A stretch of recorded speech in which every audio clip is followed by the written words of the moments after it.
Conquest is one of the most powerful Viltrumites out there. He's a planet conqueror. But what would happen if he showed up on Earth and instead of seeing invincible, well, he ran into Superman and the rest of the Justice League? Who'd be coming out on top then? Let's get into it.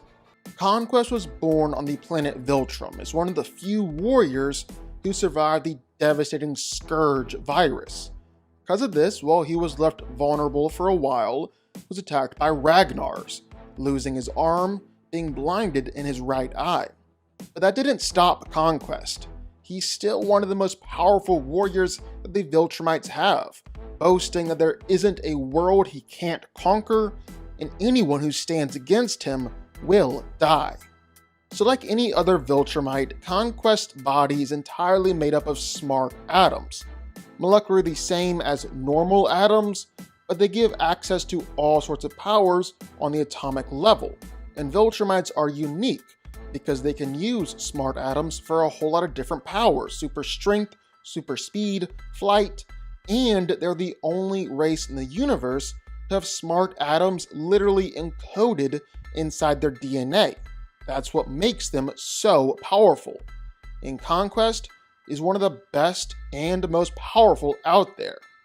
He's ridiculously strong, able to easily and handily overpower Invincible. He was launching Invincible all around the world with each punch that he threw out. He crushed Mark's hand, shattered his leg, just left him completely broken after their fight. Then they had their second fight too, where they carved a canyon the size of the Grand Canyon as they were battling it out. And Conquest was so strong, he was able to punch straight through Invincible, literally impaling him and disemboweling him in the process. And it's not just Invincible that Conquest was able to fight against either. He was able to fight against Omni-Man, and Nolan was scared to fight him. And Conquest is also more powerful than other Viltrumites like Anissa too. But that's not even the most impressive thing that Conquest ever did. Right after his first battle of Invincible, where Conquest was left pretty beaten and broken, well, he casually broke out of the cage that Cecil was confident would be impossible. Conquest casually flexed his way out of 400 tons of pure tempered steel, then plowed his way through 6 miles of earth. Made it look easy too. And just like all other Viltrumites, well, Conquest isn't just ridiculously strong, but he's also superhumanly tough and nearly impossible to be put down. He's able to take all sorts of punches and attacks from Invincible. A lot of these attacks did absolutely nothing to Conquest, left him smiling afterwards. See, Conquest loves a good fight, and he was egging Invincible on just because he wanted to have an actual fight and take some actual hits along the way. And Invincible really let him have it. He was taking some devastating attacks as the fight went on, just like Invincible was taking some devastating attacks from Conquest. And it ended with Conquest getting hit with an atomic explosion, having all of his skin burned off, and Invincible used his head to finish the job. Absolutely brutal. But it ended with Conquest actually recovering in just a few days, then going right back at it. Invincible had to do it all over again in order to actually put Conquest down for good. He is a ridiculously hard man to beat in a fight, and actually, finally, permanently kill. And then here's the kicker too. Conquest is ridiculously fast, just like all Viltrumites. See, Viltrumites are able to move way faster than the speed of light as they travel around. In fact, Omni-Man is fast enough to be able to fly across galaxy clusters, possibly even reaching up to billions of times the speed of light. It's been said before that for Viltrumites, well, their travel speed and combat speed is supposedly the exact same. And And that applies to Conquest too. Not only is he able to fight at incredibly fast speeds against Invincible and Omni-Man, but he can actually blitz and blow up spaceships as they're traveling at the speed of light.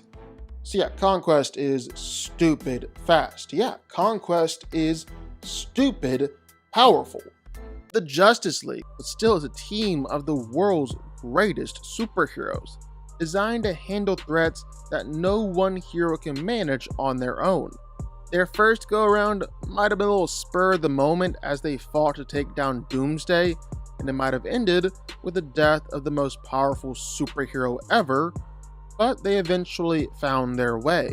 They figured things out, were able to boost their numbers, figured out how to work as a team with the power of friendship.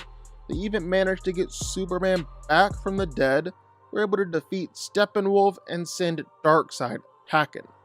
Now, Batman is the official leader of the team. He's the world's greatest detective and the world's greatest fighter. He's got his batarangs and his grapple hooks. He might even be able to call in the Batmobile. He's also just a master at workout montages. And he's no stranger to fighting people more powerful than him. The guy is regularly able to stand up against metahumans and hold his own. Then there's Aquaman. Man, good lord, just look at him. That's a man right there. He's the defender of the oceans, lord of the seven seas. Man, is he strong. Strong enough to pick up a submarine and carry it all the way up to the surface, a feat that would have required him lifting over 500,000 tons.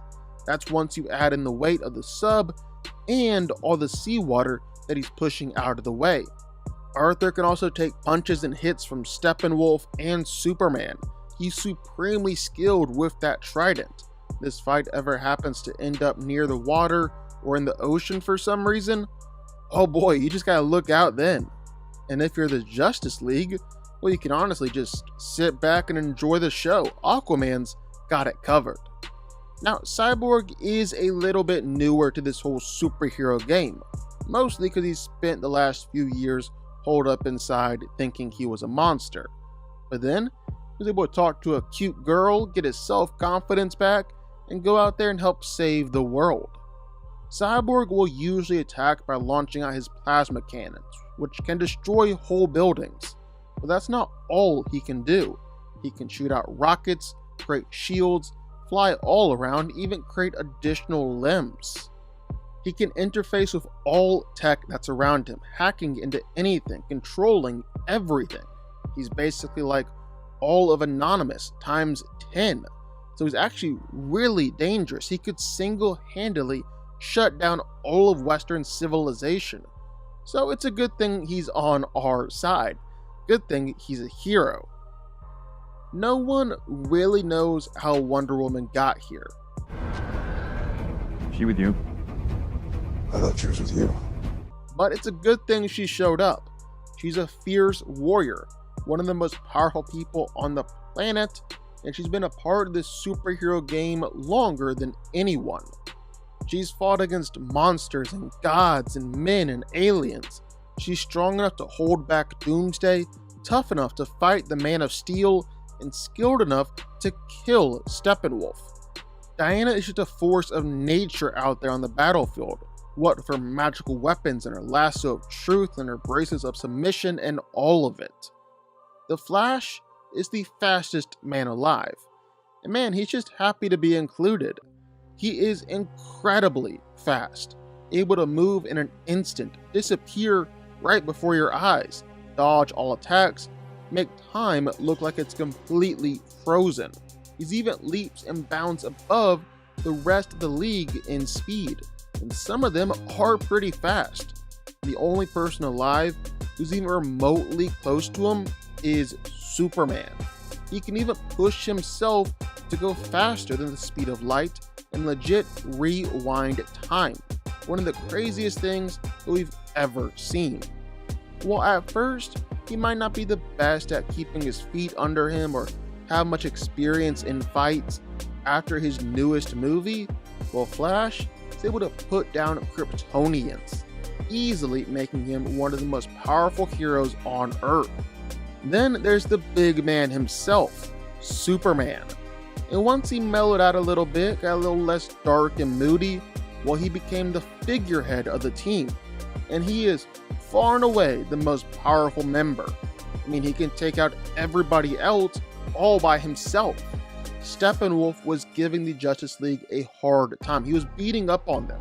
Aquaman couldn't beat him. Wonder Woman couldn't beat him. Superman comes in there and just absolutely annihilates the guy. This is really no joke. Superman is really just that powerful. Super strength, capable of shifting tectonic plates, durability, able to withstand nuclear bombs, speed on par with the Flash, heat vision hotter than the sun.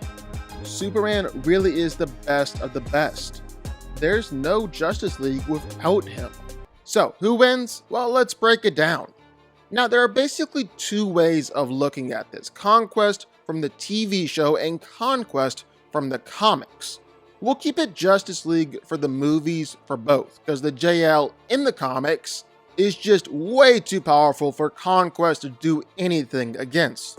Superman, Wonder Woman, maybe even Aquaman could one-shot Conquest if we made it comics versions, so keeping it to the movies. Now, TV show Conquest, I think he's losing more often than not.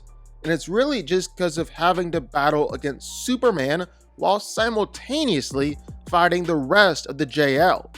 If Superman doesn't show, Conquest is sweeping for sure. Wonder Woman and Aquaman are at a noticeable stat disadvantage. Maybe the best argument for them is that their weapons can injure Conquest because they injured Steppenwolf, but that's assuming that one, Conquest is gonna let himself get hit like that, and two, Conquest can't just take it and keep on going. The man is clearly a tank. And as for Batman and Cyborg, well, they're just collateral damage. And while Flash does have a win condition and could actually be the team MVP with his time manipulation, one hit from Conquest and Barry's in the dirt. But throw in Superman, and the Justice League can win this, because while Steppenwolf and Conquest do fight differently, Steppenwolf was seriously powerful. He's busted moons before in some of his fights in the past, and should be more powerful than even Doomsday. So Superman just dominating Steppenwolf, and then Wonder Woman and Aquaman joining in while they can, could give a glimpse of how this fight would go. Even Superman is seriously powerful on his own. He allegedly is able to shift tectonic plates. He overpowered both the World Engine and the Mother Boxes, so planet-shaping and world-destroying events, and is said to be the most powerful force in the entire universe. So, more powerful than Doomsday and Steppenwolf. Conquest would be hard-pressed to beat just Superman, considering that Superman is likely more powerful than Invincible. Then you throw in the rest of the JL, and I don't think he's winning. However, comic Conquest should take it more often than not. Invincible is able to casually move around moons. Conquest was just dominating him throughout the fight. He's one of the most powerful Viltrumites of all time. He should scale to helping destroy the planet Viltrum. There's truly nothing that any of the Justice League could do to stop him. Even Superman is noticeably weaker than him. It would basically go the same way that Omni-Man's fight with the Guardians played out, where Conquest is just picking them off one by one, and there's nothing they can do about it, as he's just that much more powerful. So, TV show, well, the Justice League win. Comics, and Conquest is taking it.